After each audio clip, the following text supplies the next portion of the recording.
Hello, everyone. Welcome to the 2025 Hot Topics and Environmental Law Summer Lecture Series.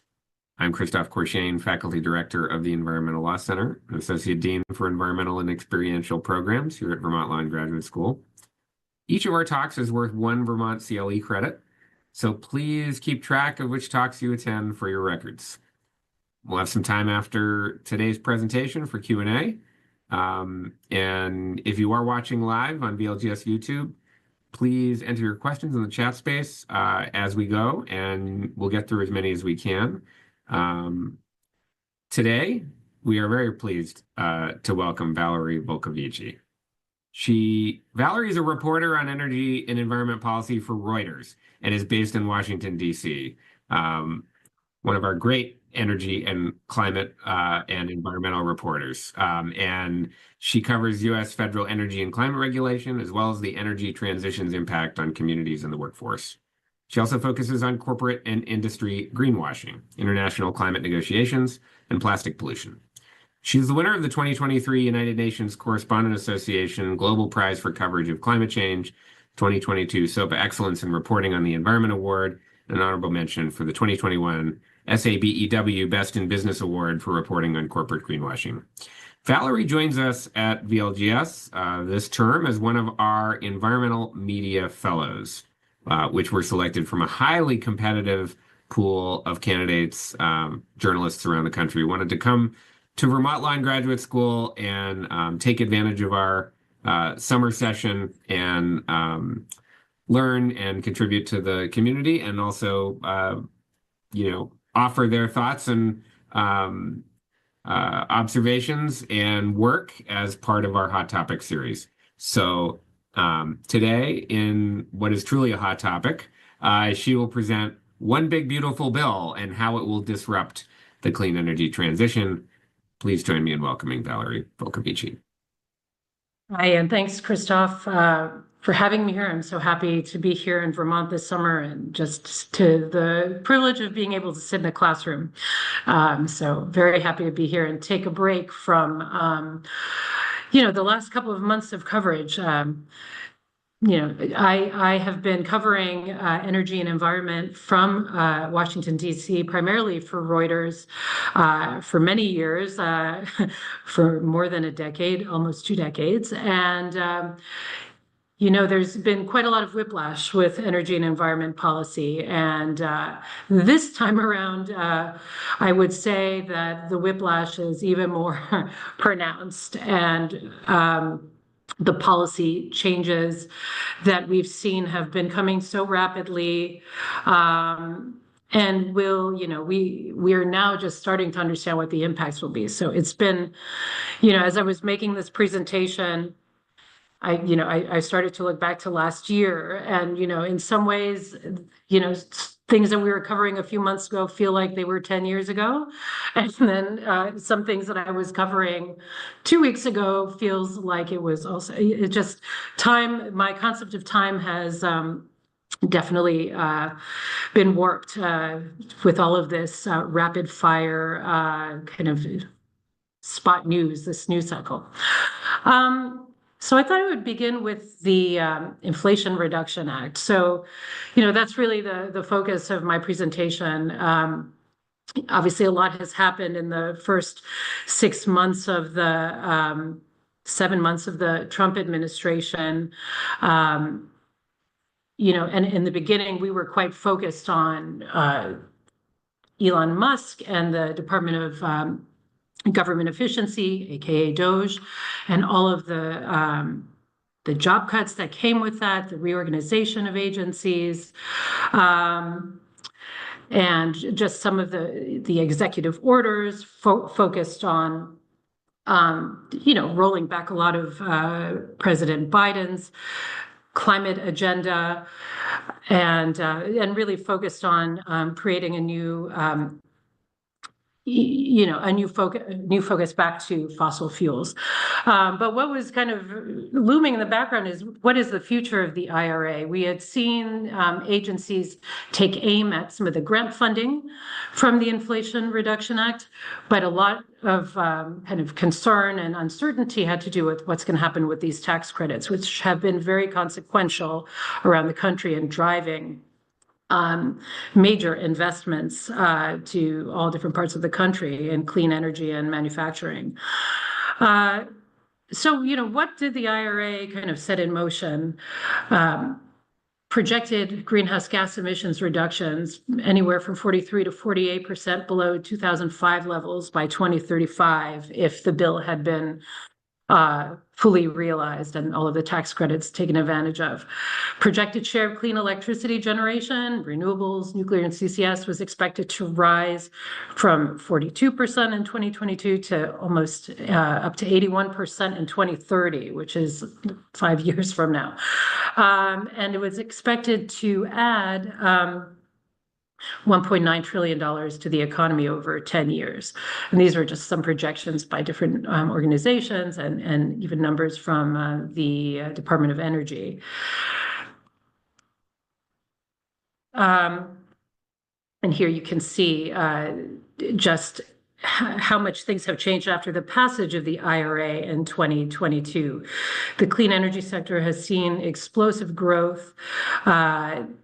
A report by the Rhodium Group at MIT said that $277 billion has been invested in clean energy across the U.S. over the last 4 quarters. So that's, extremely significant numbers. Also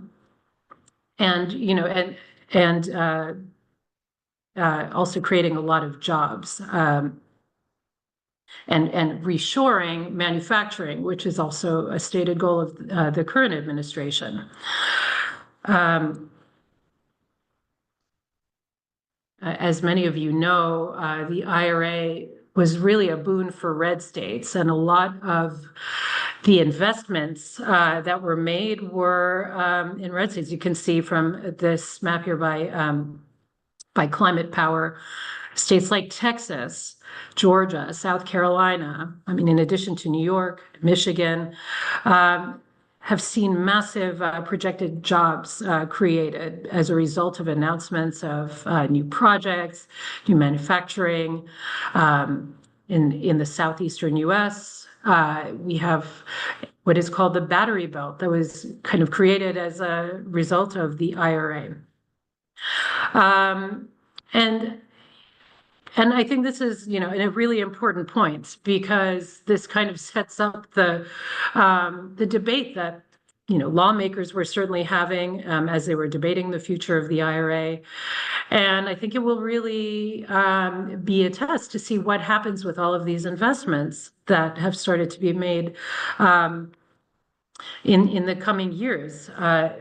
Again, it's whiplash. You had billions of dollars. You had new industries created, people moving to states for these jobs. So I think the fact that a lot of the benefits of the IRA was felt by red states is setting up this kind of tension that we've seen in Congress over the last couple of weeks as they debated One Big Beautiful Bill, which is the Trump administration's budget bill. As most people know, or maybe not, I don't know if most people know this, but no Republicans voted for the IRA, and that itself was passed through budget reconciliation. So it only required a simple majority of votes. So, we went from that in 2022 to the implementation, to the debates now about the future. And just to kind of give you a sense of the kind of reluctant embrace of the investments that were spurred by the IRA, you even have people like Marjorie Taylor Greene, whose district in Georgia is the home of a solar manufacturing company called Q-Cells. She's been talking, over the last couple of years, she talks really positively about that that investment. She even embraces solar. She has said, Q-Cells, the solar company, I think they're fantastic, and I support all kinds of energy. And she said this in 2023 after Q-Cells made a kind of a further $2.5 billion additional investment to expand its manufacturing to increase the U.S. solar supply chain. So, it's definitely,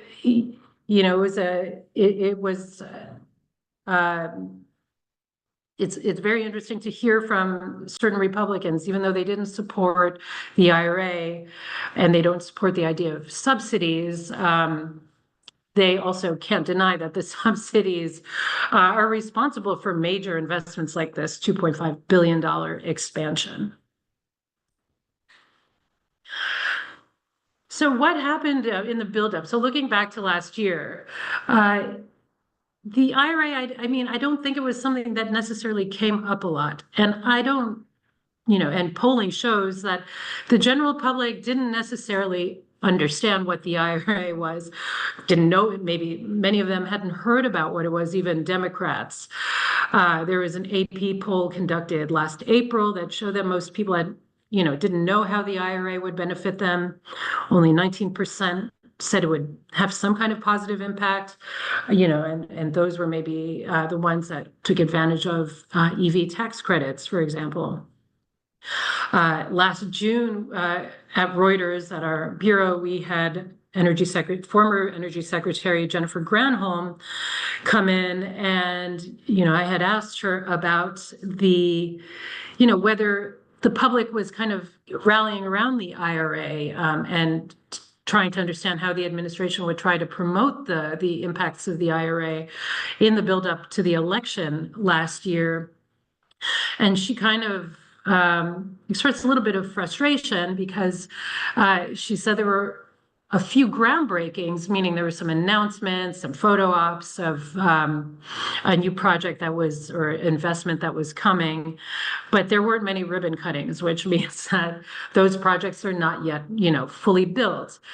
And that kind of lag between the investment and the projects actually being built, people lining up for job interviews and being hired. There was that big lag. So, I don't think it was in many voters' minds about, that the IRA was creating all of this. And I think that became a problem with the administration. And I think maybe later on in the game, they started to promote the benefits of the IRA in red states. But it felt like it wasn't really resonating with the public. So just again, looking back to last year, White House Senior Climate Advisor John Podesta, he started really to talk up the benefits of the IRA. I just remember in a few speeches last year, he really started to emphasize where the IRA was having impact. And then you even saw, as lawmakers were trying to figure out what to do with the IRA, you saw House Speaker Johnson basically backed the idea that, as much as they want to get rid of most of the subsidies, they definitely wanted to get rid of the Green New Scam or Green New Deal grants. Some of those IRA investments, the tax credits, should be kept. So there's always been a sense, a reluctance, this is my observation, a reluctance in a way, or not a reluctance, but a hesitation to promote the IRA sometimes from the administration, and a reluctance by Republicans around the fact that, this is bringing dollars to certain districts, to certain states.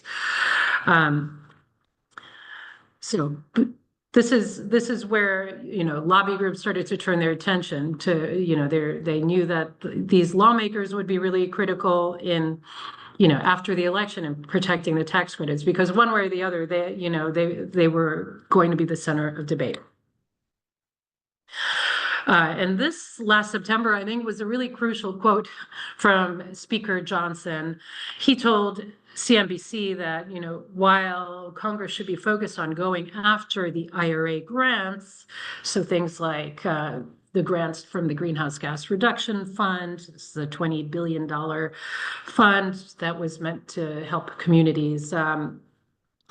gain access to renewable energy, or they involved environmental justice grants. He did kind of make the distinction. He said that you've got to use a scalpel and not a sledgehammer. Sorry. When it comes to the IRA tax credits, because there are a few provisions in there that have helped overall. So this line of the scalpel versus the sledgehammer became the focus of, lobby groups and their hope that, it gave them hope that one way or the other, depending on how the election went, the IRA tax credits would survive. It also became a target for some of the more conservative members of the Republican Party, who definitely wanted to kind of kill those tax credits. So, fast forward to the election, the re-election of Donald Trump. And as I said, those first few months of the administration were really focused on DOGE. They were focused on the regulatory rollbacks and the kind of the declaration of a national energy emergency. And the national energy emergency would respond to the U.S. Needing to compete against China in the global race to develop artificial intelligence, to build out the data centers that will power artificial intelligence. The theme of this administration from the energy point of view is energy dominance. And very quickly in the new administration, it became clear that energy dominance kind of expressly excludes wind and solar.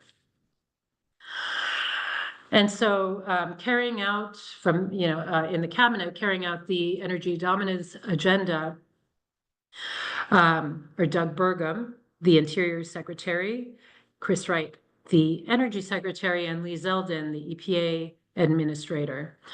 Burgum and Wright are the co-chairs of the White House Energy Dominance Council, and this is kind of an interagency group that will aim to really quickly get more energy sources up and running, and this primarily means gas and nuclear, more oil and gas development, developing LNG in Alaska, establishing the U.S.'s position as a top energy exporter to Asia, to the EU. But early on, when President Trump was in the process of selecting and eventually selected these kind of three people to carry out his energy dominance agenda, I think there was a real feeling in Washington that, at least from those who champion clean energy, that, these weren't the worst choices from a clean energy perspective, because they all seem to be relatively kind of pragmatic when it came to all of the above energy. Burgum had been the governor of North Dakota, and that state had championed in all of the above energy policy, with a large share of their electricity coming from wind. North Dakota, under his tenure, even had a carbon negative goal, because that state leaned heavily into carbon capture, utilization, and sequestration. Chris Wright, although he was the CEO of an oil and gas company called Liberty, an independent fracker in Colorado, he was also an avid supporter of nuclear fusion and geothermal, and he's on the board of a geothermal company called Fervo Energy. And he had even studied renewable energy as a grad student at UC Berkeley. And Lee Zeldin, while he was congressman in New York on Long Island, representing a district of, kind of blue-leaning or moderate Republican constituents, he had worked with the League of Conservation Voters to fight offshore drilling during his time as congressman. And he had also been kind of an advocate for stronger rules on PFAS. So that was the expectation, and I think people thought that they might kind of lend some support to the ongoing support for wind and solar in the Trump administration. But definitely over the last few months, they've begun to really, follow the president's kind of view on this, that wind and solar shouldn't be given subsidies, they should be ended. And even though they might have signaled more support for these in the past, they now support the fact that, the messaging by the president that energy dominance will be fueled by gas, coal, and nuclear. And their emphasis has been on deregulation and clawing back some of those unobligated IRA grants and loan programs. So as I said, the focus early on had been on all of the executive action, but we began to see some movement, some signals kind of in the early spring. This was this letter here that was sent by a group of, I think, 21 House Republicans. These were Republicans that had major IRA investments in their districts. They sent a letter to the House Ways and Means Committee chair that was writing the portion of the future budget reconciliation bill, writing the portion on the tax credits, and to Speaker Johnson, and urging them to be kind of mindful in the in their attempts to phase out the tax credits. They said, they noted that their districts have had these projects that are underway, these project proponents, these people building these projects, wind and solar, they understood they had 10 years to use these tax credits. And, sometimes it takes a long time to get these up and running. And, they also kind of emphasized in this letter that, if you kind of quickly pull the rug out under these tax credits, it would have an impact on ratepayers in their districts because they would pass on the costs of, either lost renewable capacity or, somewhat more expensive renewable capacity. If the tax credits were to be taken away, they would pass those on to ratepayers. Okay, so in the spring, getting into the early summer, there's a lot of focus on the Republican supporters of the tax credits. In the House, you had Andrew Garbarino, who wrote that letter that I had just shown on the previous screen. And Garbarino is from a district in New York, also on Long Island, where the tax credits had support and where there were projects underway. Don Bacon, representing Nebraska's 2nd District, which is also a more kind of liberal leaning district. On the Senate side, there was a lot of focus on John Curtis, a Republican moderate from Utah, who also had investments, inspired by the IRA in his district, and one of the few Republicans who has shown up to international climate talks over the last couple of years. So he was I think he was even at the last round of climate talks in Baku. And of course, Lisa Murkowski being another one. She's always a key swing vote.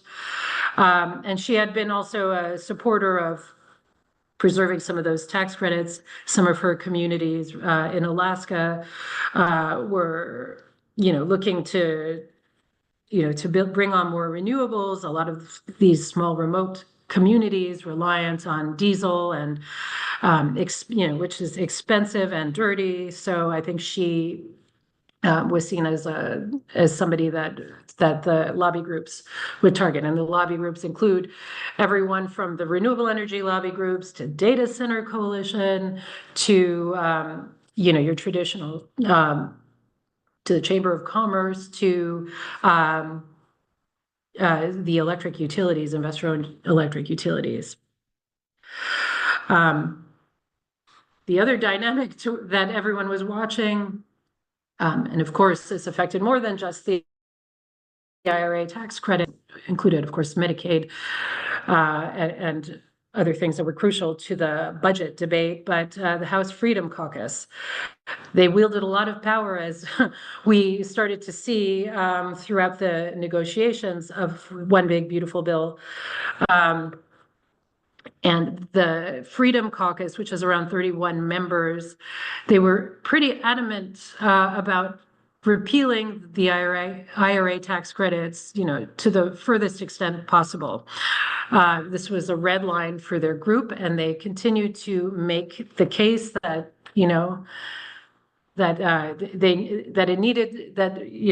they wanted almost a full repeal. They knew they had to negotiate, but that's where they were kind of throwing their weight around.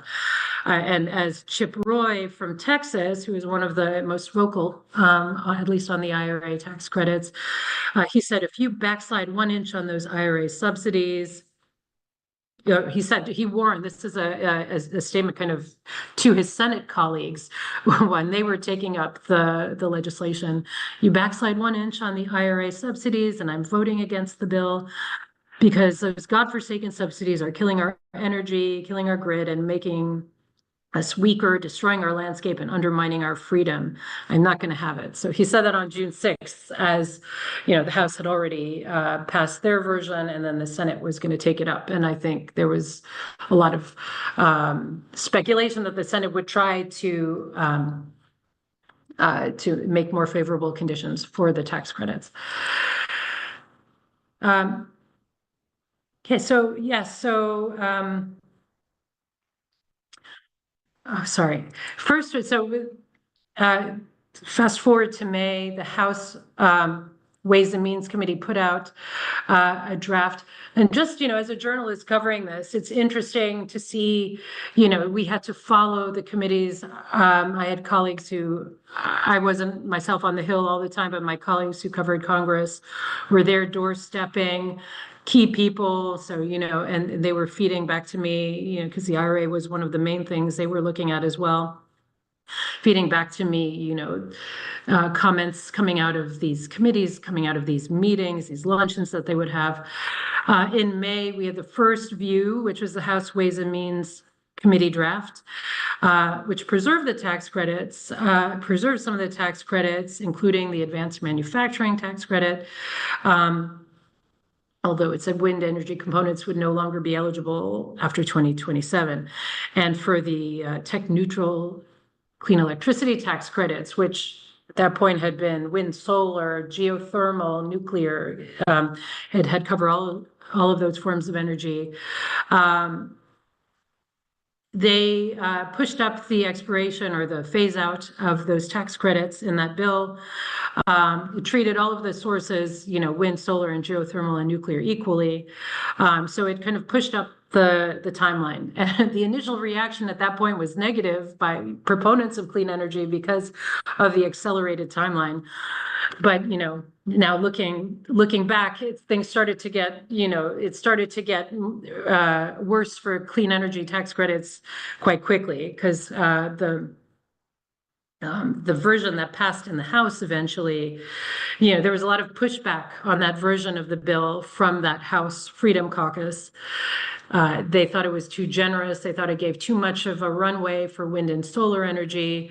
And they said that they were not going to pass a bill that looked like that or that contained that language. So after the intervention by the House Freedom Caucus, the bill that passed by the House went much further to weaken the tax credits. It advanced the end date use for wind and solar and battery projects to 2028.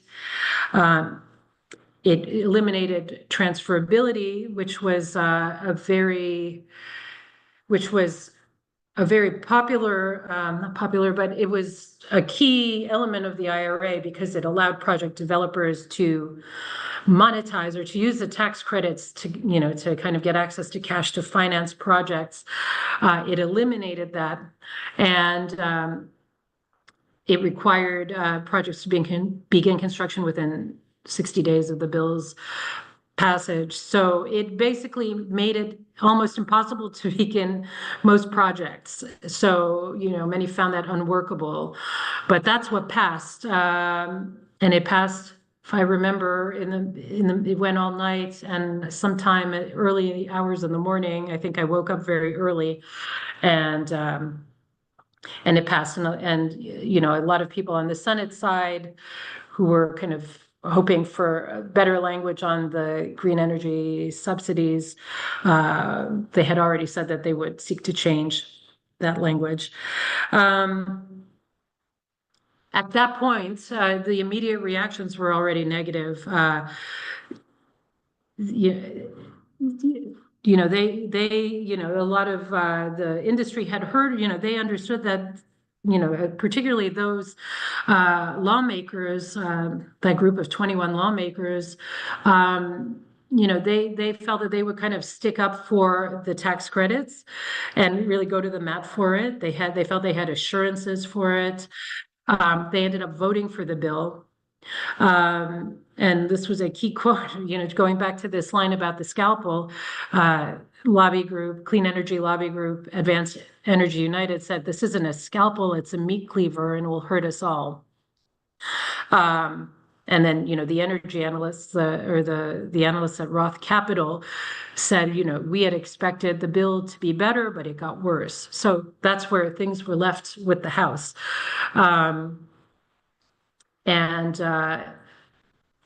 So as I said, that group of lawmakers, the 21 or so kind of more moderate or the Republicans who wanted to preserve the clean energy tax credits, they voted to pass the bill because they were under a lot of pressure from the president. But then they sent a letter to the Senate urging them to fix what was passed, fix the language from the House bill. And in that time between, if you're an energy reporter in DC, all of the conferences that you attend are kind of zeroing in on the fate of the tax credits. And I attended a Politico energy conference in June. And there were some really interesting comments. They had a couple of Republican speakers there. They also had industry speakers, utility industry speakers, and really interesting comments from the CEO of NextEra, which is a utility in Florida that's, I think 70% of their portfolio is renewable, but they're definitely bringing on gas and nuclear assets. That's part of their mix. And he was kind of sounding the alarm, saying, and then really speaking to the administration's focus on AI and, the entire industry's focus on generating enough megawatts to power data centers and the AI race with China, said, we need a bridge to get ourselves to 2032 when gas shows up, because as much as the administration and a lot of Republican lawmakers had been saying that everything should shift to focus on gas, what's happening in the industry is that there is a real shortage of gas turbines. That's a key component for gas power plants. And there's currently a waiting list. There's one company that makes these turbines, GE Vernova, and there is a waiting list of about 7 years to get a turbine. So in the best case scenario, these new gas plants that the administration would like to come online will not come online for another 7 years at least. And there's also a construction labor shortage and the impact of tariffs. So, you had the CEO of NextEra saying, we need the renewables until that gas shows up. That gas capacity can be brought online in 2032 at the earliest. And when it does show up, when the gas plants do show up, it's going to be 3 times more expensive than it's ever been. And if we take renewables off the table, we're going to have a real power shortage problem in this country. And then he went on further to say that we can't afford to do that. And if we do, we'll lose the AI race and we will bring this economic expansion in the United States to a screeching halt. So I think that comment really resonated. I heard lots of people talking about it after he said it.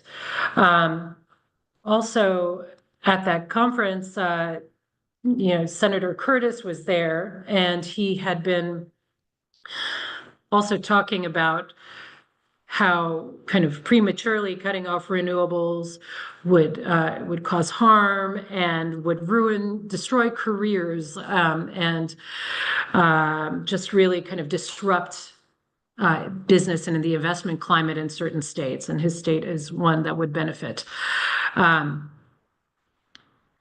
During that time, around the time in mid-June, we were beginning to hear from, we're trying to figure out what is the Senate going to do. We heard from Senate Finance Committee Chair Mike Crapo that they were looking to extend the runway for some of the tax credits.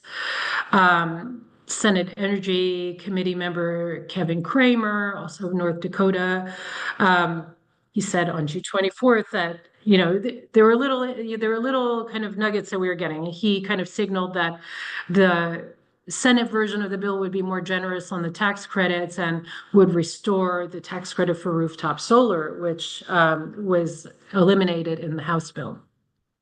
So there was a little bit of hope, but then, as we frequently have to do, we've got to check President Trump's social media, Truth Social. It's his way of communicating to the public and to lawmakers. And he's pretty much signaling here, I think he was getting wind of the Senate possibly weakening their stance or, weakening their stance on the green energy tax credit, on the IRA tax credits, meaning that they wanted to extend the runway, the timelines, and lengthen the phase out.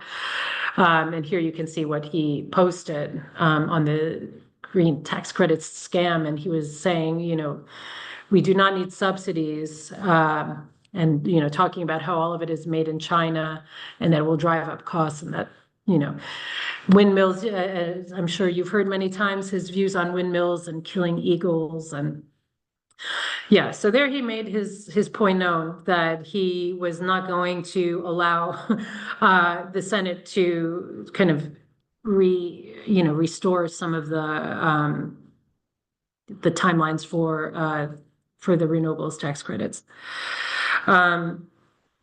And at the same time, again, Chip Roy, saying, and again, he's talking about what is the Senate going to do? And if it comes back to the House, the House then had to pass whatever the Senate passed. And he said, if the subsidies will flow, we're not going to be able to get to a yes vote. So that was the backdrop where they were working against, as much as I think some senators wanted to kind of restore some of the timelines of the tax credits. They were hearing these messages from the Freedom Caucus and from the president. So where did things end up? There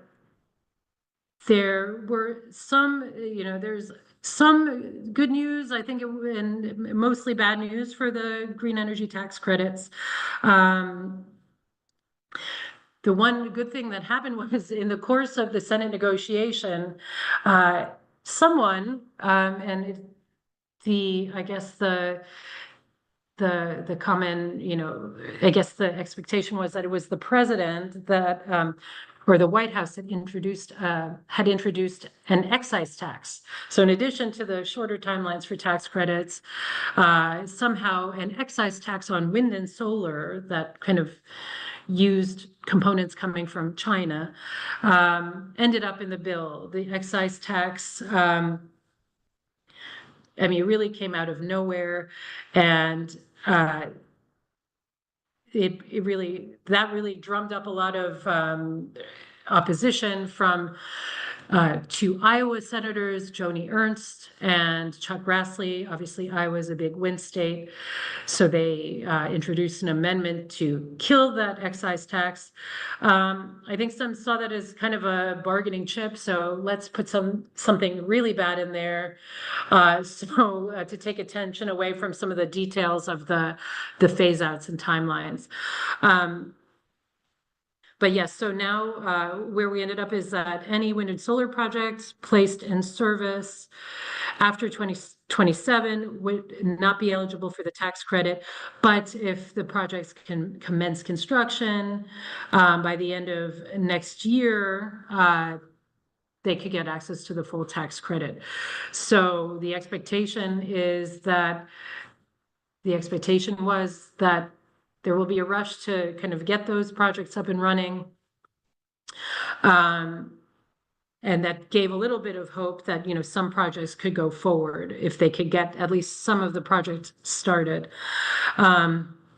It preserved the tax credits for nuclear hydropower geothermal projects if they start construction by 2033.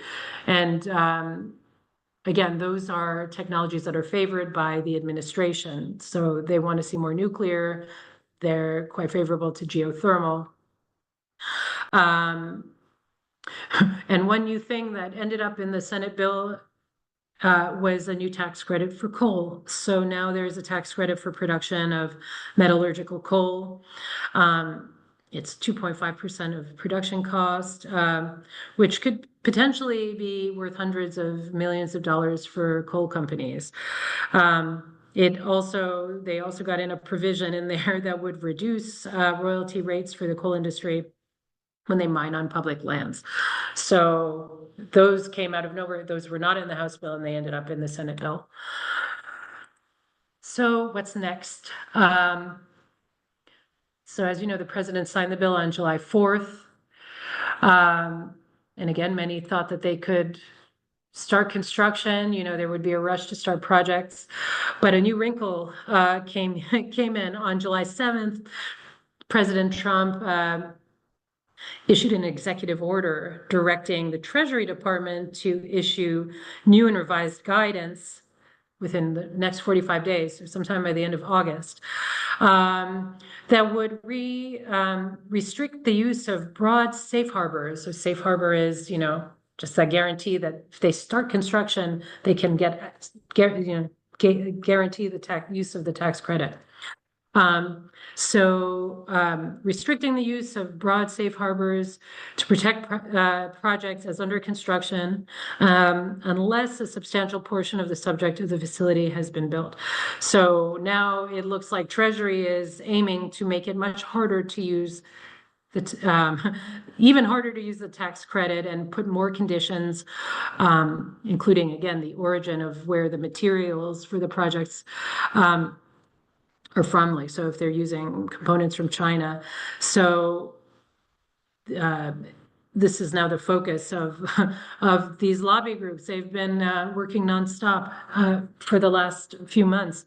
The solar lobby group, SEIA, the Solar Energy Industries Association, said that they'll continue to make the case that business certainty, predictability, and even-handedness are the bedrocks of federal policy and cannot be done by the stroke of a pen. And we expect the Treasury Department to follow the law. So now the attention is all on the Treasury to see how difficult they make it for a project to even begin construction and to, guarantee the safe harbor provision. Why did that tax guidance? Where did it come from? Why is it there? After the bill was passed and signed, Freedom Caucus member Chip Roy told reporters that he had assurances from President Trump that the administration would take further steps with Treasury to essentially make it harder to use those tax credits. So that's where it is. We'll see what those industry lobby groups do. I heard from my colleague, I think she reported yesterday that in California, some of the renewable energy lobby groups sent a letter to Governor Gavin Newsom and state legislative leaders asking them to speed up environmental reviews and project approvals and initiate new clean energy procurement, allow more siting for renewable projects on agricultural lands.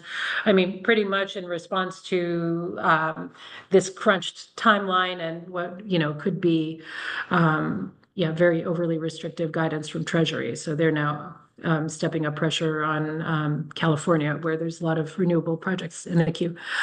And I guess I'll leave it here. What's at stake? Rhodium Group is projecting with this new One Big Beautiful Bill, that household energy bills could face a $78 to $192 increase. Industrial energy expenditures could increase from $7 to $11 billion by 2035. New clean power generating capacity could be reduced 53 to 59% from 2025 to 2035. And then I didn't get into the EVs, but primarily because I have a colleague who tends to cover them, but I'm focused on the energy transition. 27 to 41 million fewer electric vehicles, light duty vehicles on the road or in stock by 2035. So that's where we are. There's a lot ahead. And another focus, something that I'll be looking at is we're expecting some more executive orders around energy use and AI. And I would imagine there will be more deregulation, but potentially more, I don't know what will happen. There might be some orders targeting the interconnection queue, which is, I think, 90% renewables. So lots to cover ahead. And these are huge sweeping changes that have happened in a short amount of time. So it's nice to be here to come up for a bit of fresh air and for a breath, after breathless coverage for the last few months. So I'm very happy to take questions and Thank you so much, Valerie. That was a terrific summary of what sounds like an incredibly intense reporting journey over the last year or so as we watch this play out. We do have some time for questions for Valerie, items for us to discuss. If you do have them and you're watching live, one of the cohort watching live, please enter your questions into the chat space on the right-hand side of the page on the VLGS YouTube page where you're watching this. So I will start with a question for you, Valerie, which is digging down onto that really trenchant observation about how there was a lot of perceived support for clean energy, bipartisan support. In fact, I think there was a substantial amount of discussion and commentary on how the IRA tax credits were really designed in a way that would be broadly appealing across the country. There was a lot of discussion on how the structure of those tax credits was a compromise to sort of make sure that we weren't, solely looking at the most advanced technologies, but that there were, certain hedges that, involved hydrogen, involved, carbon capture, that involved all sorts of technologies that there were many skeptics of in terms of providing substantial support for. But they were included on the theory that this would rapidly become almost politically untouchable. And so as you watched that play out as sort of the press releases and letters about supporting these credits became absolutely paper tigers in the face of the Freedom Caucus and the president. How do you think about, reporting on those developments over time and that sort of story of the conservative support that was developing, and where do we go from here in reporting on sort of that aspect of clean energy being something of a bipartisan issue? Yeah, I'm still wrestling with this question because, you even had, I think even the Chamber of Commerce, you had really the industry groups also is sounding the alarm. They were trying to put it in the context of the AI race, that you need these megawatts online in order to have reliability.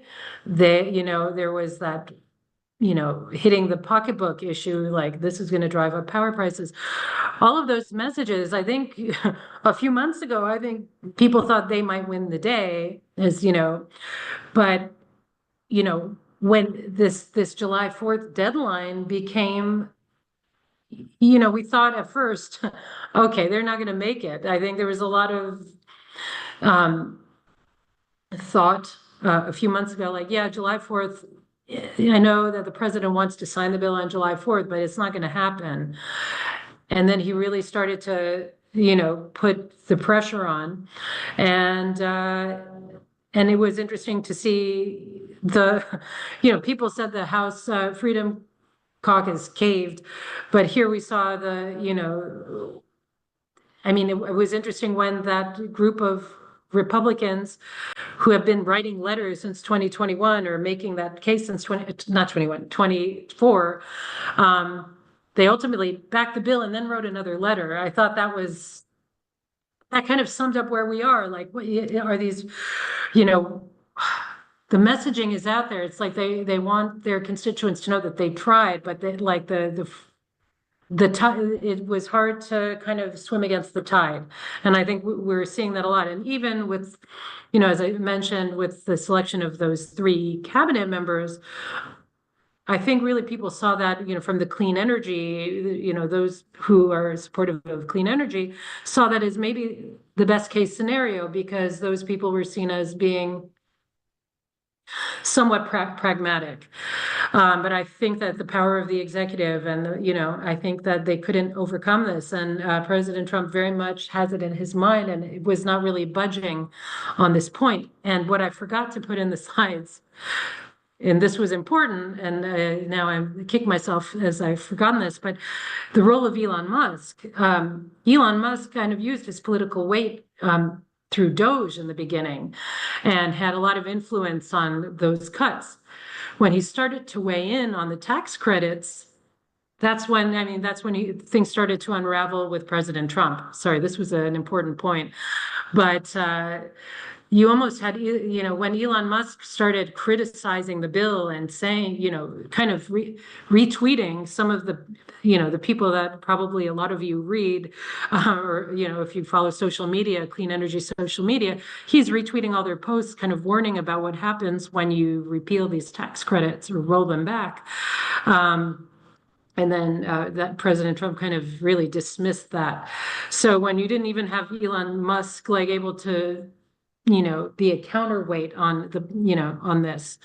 I think that the lawmakers had very little chance. I mean, we saw how much power President Trump is wielding, how much he's using executive authority, and just how the control he has over the party.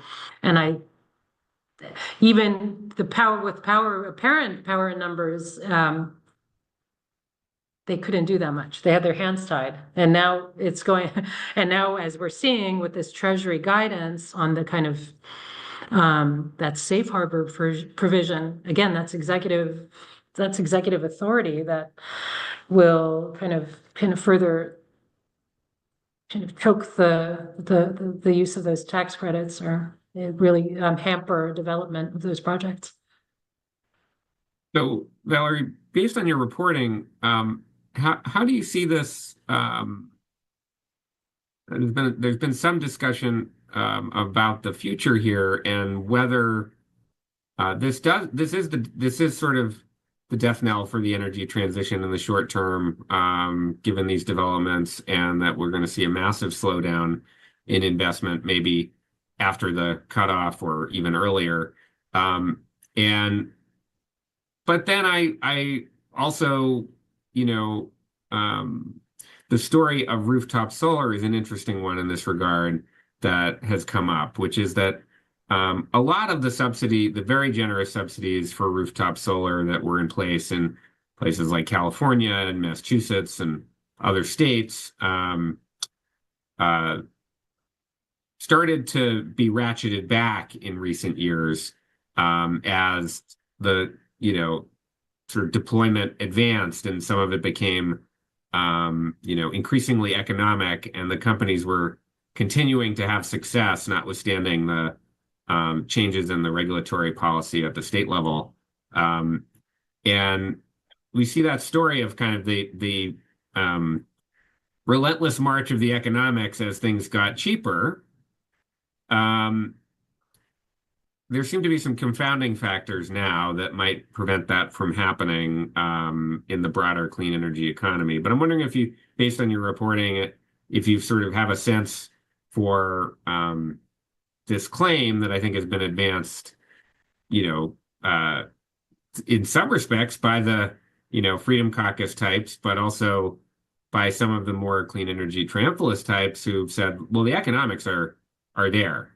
And that these tax credits were even way bigger than needed to be to advance this industry in light of where, say, wind and solar currently are in terms of costs. So what's your take on that? As you're thinking about the people you've talked to and investment flows and sort of beyond that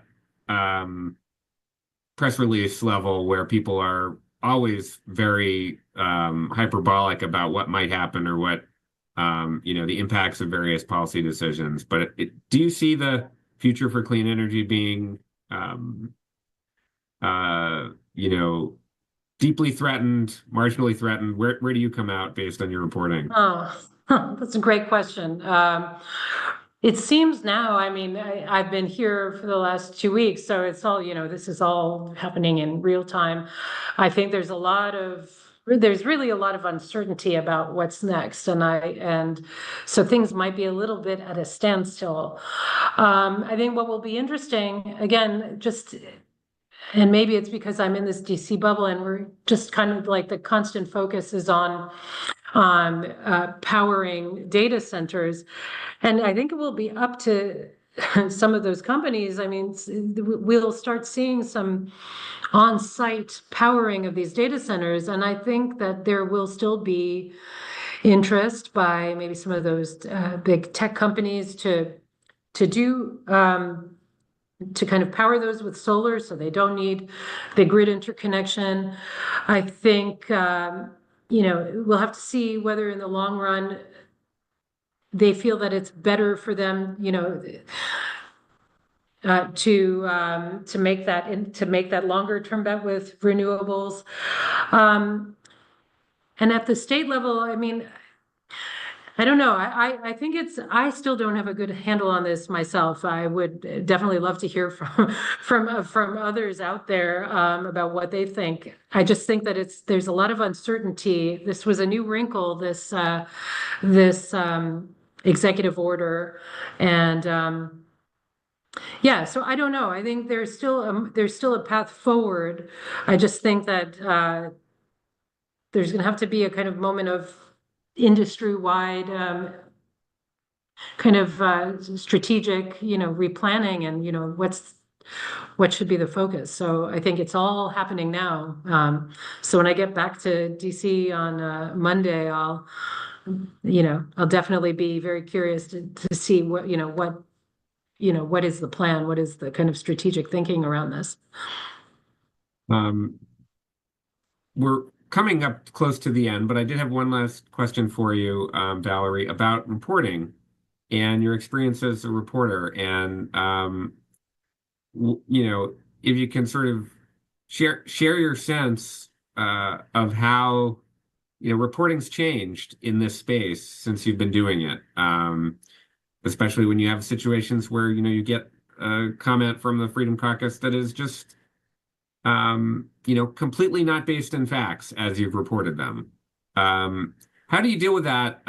It's a version of the question a lot of people ask reporters about dealing with President Trump and some of his pronouncements. But how do you deal with that in the context of so much misinformation? There's been a lot of talk of greenwashing, but where you have a lot of difficulty, as a news consumer sorting through, what's true, what's opinion, what's, speculation, all those sorts of questions about fact. I wonder how you found has evolved over time. Yeah,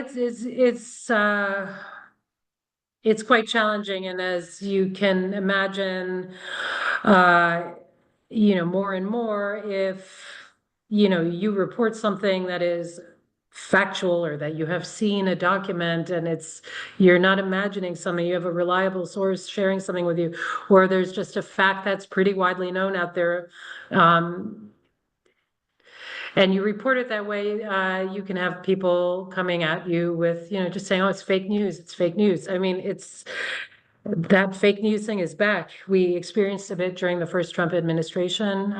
It's definitely happening now. What's also happening now is, I think, the administration is kind of throwing into question a lot of the numbers that are out there, the data, and also, yeah, it's a question of like, which set of facts do you want to use? So we report on facts. We continue to, trust reliable sources. We continue to use reputable numbers.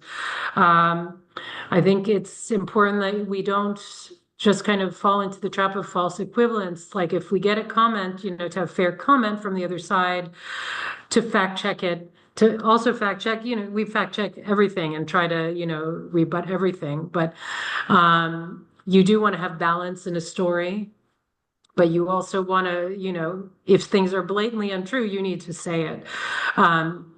So in some ways, like, there's much more attempts to kind of undermine our reporting, and it's very easy to just, try to,